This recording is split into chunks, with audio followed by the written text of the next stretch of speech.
The White House is telling federal employees to prepare for mass firings. That is, if the government shuts down next week. There's pressure on Democrats to agree to the Republican short-term funding plan to keep things running. The deadline is October 1st.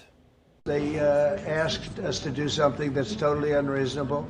They never changed. We will continue to push back against any effort to undermine federal civil service protections that exist in the United States of America. Democrats say they want to extend the tax credits tied to the Affordable Care Act. They expire at the end of the year.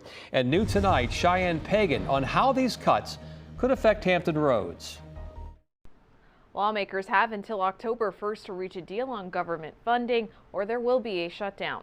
And now the White House requesting federal agencies to prepare for mass firings is upping the stakes. I think the sides are currently very far apart, and it's likely to take some time to get to an agreement. Associate Professor of Political Science at ODU, Richman, says time is ticking as the threat of a shutdown looms. Republicans have a short-term funding plan to keep the government open until November, but Democrats want the measure to address their concerns on health care. There are a variety of demands Democrats are hoping they can get met through withholding support for the continuing resolution. NBC News reports that the White House recently told federal agencies to prepare for a, quote, reduction in force in case Congress doesn't pass a spending bill by Wednesday. This would be different from a typical shutdown because federal employees are normally only temporarily furloughed and given back pay. This may be an effort to increase the pressure. Democrats are saying they won't be intimidated by the threats of layoffs. So what could happen next?